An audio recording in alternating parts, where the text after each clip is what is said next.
Di negeri Israel, semua orang hidup ketakutan. Setiap kali mereka menanam gandum atau sayur-sayuran, pasukan Midian datang. Mereka seperti belalang banyak sekali. Mereka merusak ladang, mengambil makanan, dan membuat semua orang kelaparan. Suatu hari, ada seorang pemuda bernama Gideon. Dia bukan tentara hebat, bukan pangeran, bahkan keluarganya biasa-biasa saja. Gideon sedang sembunyi, mengirik gandum diam-diam supaya tidak ketahuan musuh. Tiba-tiba, malaikat Tuhan muncul di hadapannya dan berkata, "Hai Gideon, pahlawan yang gagah berani, Tuhan menyertaimu." Gideon terkejut.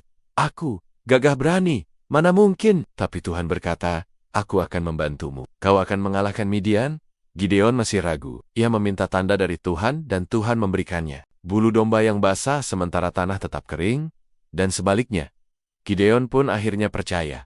Tuhan sungguh memilihku. Saat perang tiba, Gideon mengumpulkan 32.000 orang. Tapi Tuhan berkata, terlalu banyak. Aku ingin orang tahu bahwa kemenangan ini dariku, bukan karena kekuatanmu. Gideon pun berkata kepada pasukannya, "Siapa yang takut? Boleh pulang." Wush, banyak yang pulang.